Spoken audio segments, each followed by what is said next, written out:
You left him on the side of the road like a piece of trash. A man stands up for what is right. No matter if it is going to give him shame, send him to jail. You stand up with pride. But no, you acted like a 2-year-old child and ran and hid. 2022 CR 8111, State of Texas versus Michael Teo. Can I have parties announced for the record for the state? Jason Dorkins for the state. For the defense? Andres Campion for the defense. And are you Mr. Teo? Yes, Your Honor. All right. You entered a plea on January 17th to count 1. You entered a plea of guilty. The court found there was sufficient evidence to find you guilty. Count 2 was waived without objection, and so was the enhancement. According to the plea bargain agreement, punishment is to be assessed at 10 years in the prison. Are both parties ready to proceed? State? Yes, Your Honor. Defense? Yes, Your Honor. Defense, anything you wish to say on behalf of your client? We would ask the court to allow Mr. Teo allocution, and then we have one. All right. You want to raise your right hand? You solemnly swear or affirm the testimony you give will be the truth and nothing but the truth, so help you God? Yes, Your Honor. All right, you can lower your hand, state your name for the record. My name is Michael Thayer. All right, what would you like to say? To begin with, my condolences, my utmost respect to the family of Mr. Neal. I'm guilty. I failed to render aid. I can replay the incident in my head a million times. I kind of wish I didn't get up, or maybe I drove faster or slower. I'm sorry. I apologize to the family. I'm not a bad person. I just made a bad decision that day, and I understand that I have to take responsibility for my action. That's it, Your Honor. All right, thank you. Your Honor, we would just have argument. The defendant is charged under the failure to stop or render aid statute resulting in death. It is counsel's belief that the legislative intent behind that statute was not particularly to govern a situation that happened in this case. Back on the 1st of July of 2019, this was during the construction that was still going on that was heavily around the 151 and 410 interchange south of Petrenko. And because of all that construction, the various entrances and exits to the highways were closed, and people were forced to take, instead of a turnaround, to go through a light and come back around. And it was at the intersection where the turnaround was closed that the incident took place. And unfortunately, given the circumstances, this was in the saddest way to express this, an accident. There was no mens rea or mental culpability by Michael involving this, except for leaving the scene and being an individual who failed to stop and give assistance. According to the evidence, and from what I've seen, the first person on the scene, who was an individual behind the decedents, was a woman who had been a nurse for over 20 years, I believe. And she was immediately on scene and was able to provide whatever medical measures were necessary. This was a highly trafficked area, and due to the city statutes and city laws and requirements, there was off-duty law enforcement around the scene because there was construction going on. That's required by the municipal code. And so there were multiple individuals that were immediately there, present around the scene, and that could have administered far superior aid than Mr. Tello could have on the date in question. And I don't believe that there is anything that Michael could have done that would have changed the outcome that happened to, unfortunately, that happened to Mr. Neal. I think that even though Mr. Teo did drive through that intersection, he wasn't the individual that made the contact. His vehicle was struck, and that's not to put blame on on Mr. Neal, that is just to show the court that Mr. Teo was not the individual that tried to take the decedent off of the road. He didn't swerve into him. There wasn't any aggressive actions taken by the defendants against the decedent. And that is the only purpose for which that I inform the court or make that type of argument, not to put any blame on the decedent. I know that Mr. Teo is remorseful for his actions. He has reminded me that on multiple times when we've had interactions with each other, and when he's helped me prepare for this case. And I do believe that is the legislative intent behind the statute to govern a situation on a farm to market road or a rural county road or something where there is not high traffic, where the state wants to discourage individuals from leaving the scene and leaving somebody there to bleed out without any shot or of help. However, that wasn't the case surrounding this incident. I don't believe the DA's office thought this was murder or homicide or manslaughter because none of those charges came down. None of them were presented to a grand jury. And I believe that if the DA's office had believed that to be the case, they would have filed such charges. This is, in the truest form, a terrible, terrible accident. And we understand that everybody here has a duty that needs to be performed, and we ask that the court do nothing over the top other than to follow the agreement. And we would ask that that be done with the understanding that Mr. Teo is remorseful and has pled guilty and understands the gravity of the actions that were taken by him that resulted in the loss of life. Okay. Anything from the state? Your Honor, we just asked the court to follow your comment. All right. Court will find you guilty as previously stated. The court will sentence you to 10 years in the prison, give you credit for any time served. Take in consideration 2019 CR 12685, 2022 CR 5759 statement. What I can tell you is in this courtroom, I require that everyone to treat everyone with respect. Just listen to what's being said and try to internalize it, okay? All right, thank you. Well, I had something planned, but after listening to the little argument that just happened, I can't do that. You left him on the side of the road like a piece of trash. You didn't slow down and look. It was not construction at that zone at the time. You only worried about you. Forget about everything else that might have happened. He might have been alive. He might not have been alive. Did you stop to think about what that would do to us, to him, to your 3 daughters, to your family? Oh, you worry about our stuff and our criminal history at Run and Hide. That's not a man. That's a child. A man stands up for what is right. No matter if it is going to give him shame, send him to jail. You stand up with pride. But no, you acted like a 2-year-old child and ran and hid. Then you came in this court and asked them to let you go. You run and hide. You come back in this court.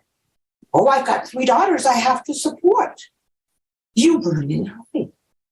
Do you know how much I hate you at this moment? And it could hurt you. And I'm a very forgiving person. I've never had this kind of hatred before. And how every ounce of me is to stand over here and let you look at me. This is the first time I've ever seen you show any emotion, except for when they were pleading this 10-year thing. It's a bunch of shit, but I got to take it. So to sit there and believe that you're actually worried, you're not worried, you're not sorry. You're scared for yourself. A true man is like my husband. He did 15 years in, I'm 21 years in the Air Force, taking care of other people, putting braces on them so they could walk, helping get through surgery, giving every ounce, giving. That's a man. And turn around and do 15 years civil service, still giving up leave to people that needed it, money that needed it, a shoulder to lean on, this main provider for our family. The love of my life, 35 and a half years with that man. And you leave him on the road like a side piece of trash. And I'm supposed to have pity for you? No. I want you to think about it. I have 4 grandchildren. Still do, thank God. My youngest, my 2 boys, were 1 and 3. For over a year, they thought their grandfather was trapped inside of a cell phone because that was the only way they could communicate to him. Now, they don't even know who he is. My 2 granddaughters try to explain to a 6-year-old why a man would leave and hurt their grandfather and explain heaven to them and make them understand what heaven is. That's hell. And all that you could do is run and hide. I have no pity for you. The only one I have pity for is your parents, your children. In this time that you're in there, I want you to think of all the hell and the torture you've put us through. You get to go home at the end of your time and see your children. They can come see you. Mary never gets to come home. I pray, but not for you, for us, to be able to forgive you. I'll never forget you, but to forgive you for us, so we can live the life that he wanted us to, not that you took from us.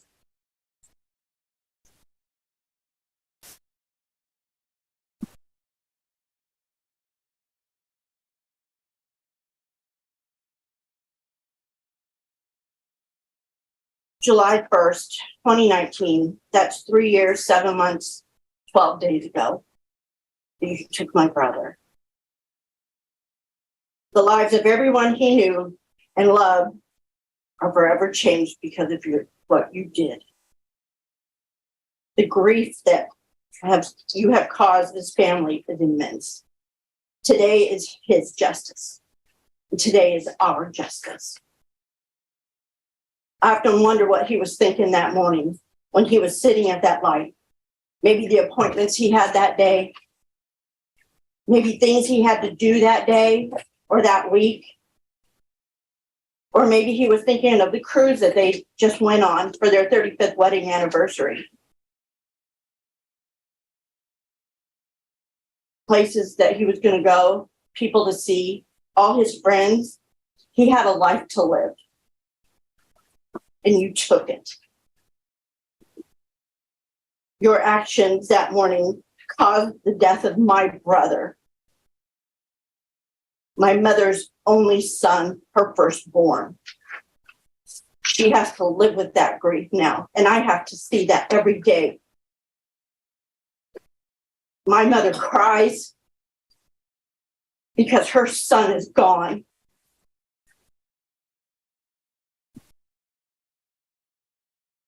It should have never happened. Do you get that? Do you get that?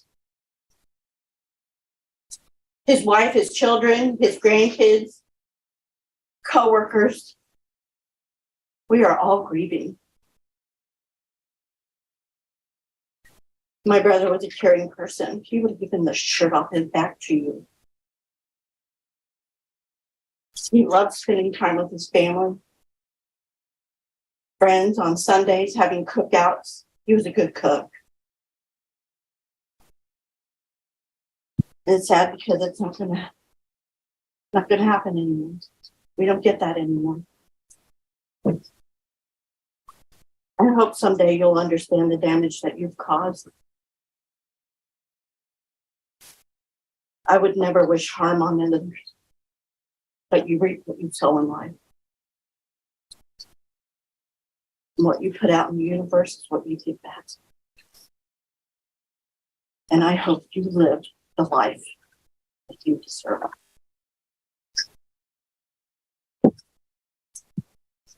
First, I would like to say that I'm aware this will fall on deaf ears.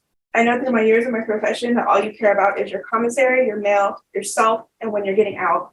I know you will make false promises about how you've learned your lesson and how you're going to change so that you will not end up back inside or away from your family again. But we both know this to be false and full of lies. We both know that when you get out of your slap of the wrist sentence, that you will do good for a few weeks, maybe even some months before you revert back to your old habits and find yourself again in this position. A life like yours full of crime, selfish choices, and prison sentences can't help themselves or other behaviors because all they care to think about is themselves, no matter the cost to those around you. I can only pray that when the day comes that you get out, that you will not impact another family in the way that you have impacted mine. You took away a husband, a grandfather, a best friend, and a teacher. You carelessly took from us, him from this earth and a family, and didn't have any decency to come forward with what you have done. You will never comprehend the life you have taken away from me, my sisters, our kids, who now have to grow up not knowing the love, mischief, and joy only their grandfather could give them. His oldest grandchild, whom he called Bud, is the second strongest connection with him out of all of us. She's the only one old enough to remember him, to remember how much he loved her, how to play pranks and get away with it, how to bat her big blue eyes and say, "Grandpa, please," while getting everything she ever wanted. The pain and devastation your actions have caused her alone is something no sweet, loving child like her should ever have to face or suffer. We pray her memory of him is long enough and strong enough to last her lifetime, to share with her younger sibling and cousins the kind grandpa that they had, a man who loved his family beyond reason, a man who was loyal, supportive, even when he didn't understand, compassionate, stubborn, and headstrong. You took the life of a man who served his country, who helped multiple charities, who changed the life of thousands through his work with the disabled, and who helped make everyone's life better. You took his life with no remorse or care for those he left behind, leaving him on the road like a piece of trash, all because your life of selfish pride left you with warrants out for your arrest. He deserved more than that. He deserved to grow old with my mom, to watch his girls continue to grow in their lives, and watch his grandchildren grow up while helping them get in some good innocent trouble. You took away my superhero, my biggest supporter, my twin, and my blueprint of a good, kind-hearted person. The pain left in his absence because of your selfishness is too much to even fathom or place in this statement.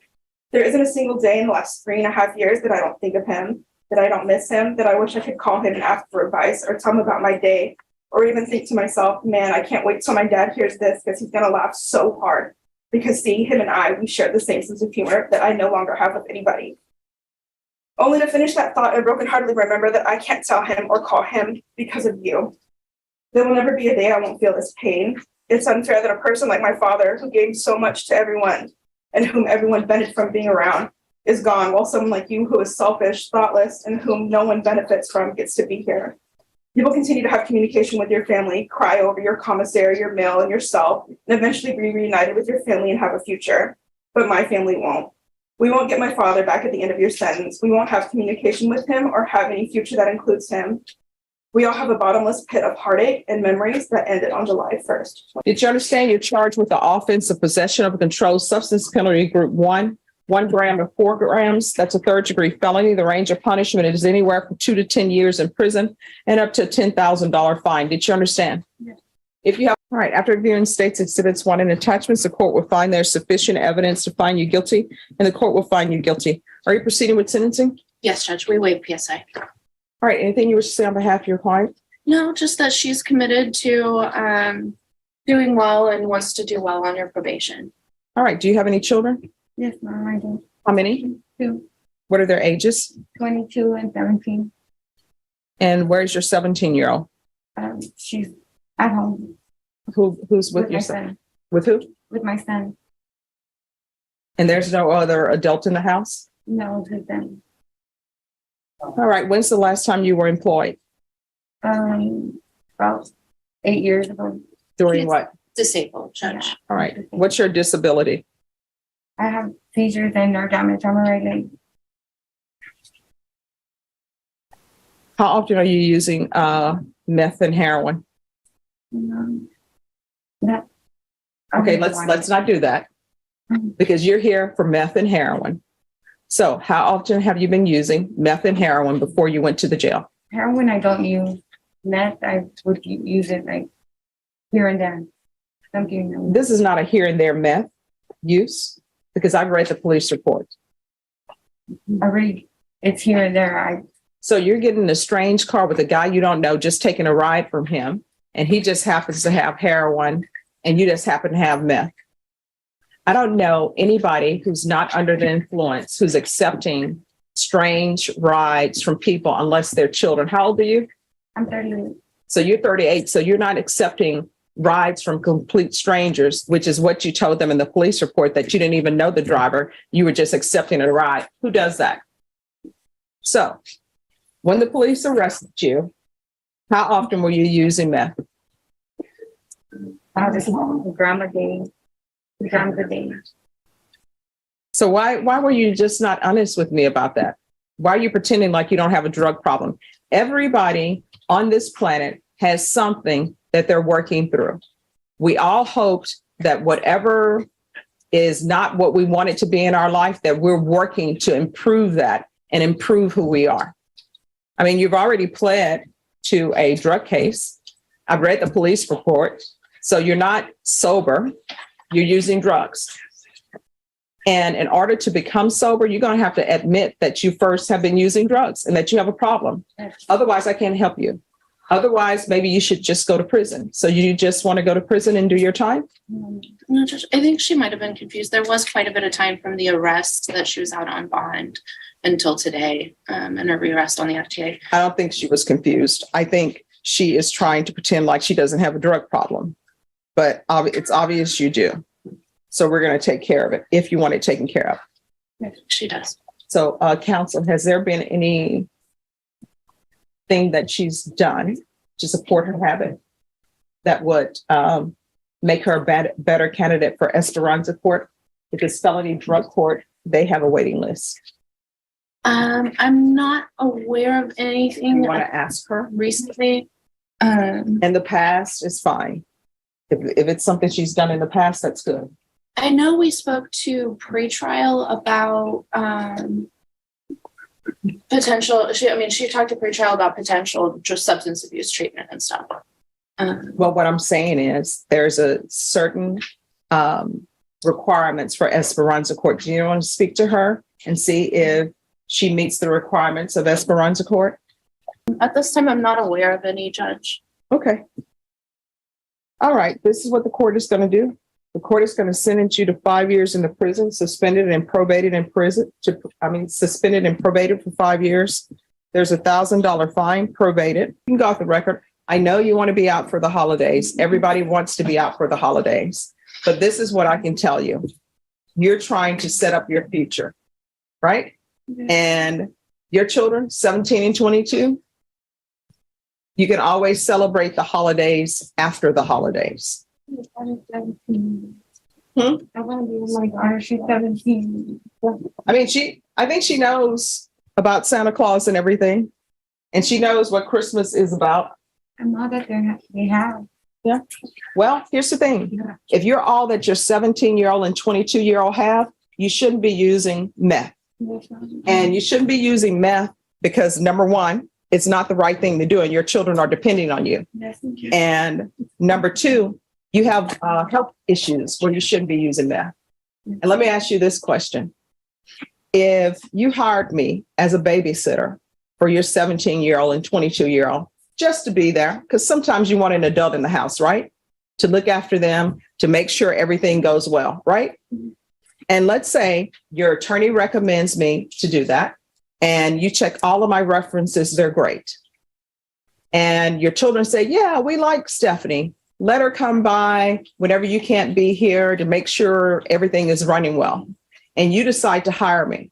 And as I'm leaving, I tell you, I probably should let you know, I do a gram of meth a day. Would you still want me looking after your 17 and 22-year-old? No. That's the position you're in. You are that babysitter who's doing great with the children. And then I'm going to hire you. And then you turn around and tell me, I've been using a gram of meth a day. That's not good for your children. You understand? Yes. And honestly, I don't know what would happen if I would release you. You may end up using, and that may end up being a bad batch, and you may end up overdosing. Then what kind of holiday would that be for your children? Okay. All right. Good luck to you. Judge, I just want to ask one more time if you'll reconsider. I just think that there was confusion with the time of the offense versus today, which has been quite a bit of time, to be successful in this probation and to trust in the process. I think that giving her the time out and allowing her to decide to do well and show this court that she can do well, and she's willing to do daily UAs. I don't think she was trying to be dishonest with this court at all. I do think she just didn't understand and the difference between then and now. If there's just anything the court can consider, any condition, she'd be happy to meet to be able to spend the holidays with her All family. right, thank you. And I appreciate the argument that you've given, counsel, but my ruling stands. Good luck with you. May I be excused? Yes. This way. Yes. Okay. Judge Stephanie Boyd handled the case of Valerie Martinez, a 38-year-old mother who pleaded guilty to drug possession in Behar County, Texas. During the hearing, the judge asked Martinez about her drug use. Martinez gave unclear answers. The judge told her that admitting to a problem is the only way to get real help. The judge sentenced Martinez to 5 years of probation and a $1,000 fine. She was also ordered to complete a treatment program, attend drug court, do community service, and report to her probation officer regularly. Martinez's lawyer asked the judge to let her go home for the holidays to be with her 2 children. The judge said no. She explained that keeping Martinez in custody was the safer choice, both for Martinez and for her kids. The judge ended the hearing by wishing Martinez good luck and reminding her that her children need a healthy and sober mother more than they need a holiday celebration.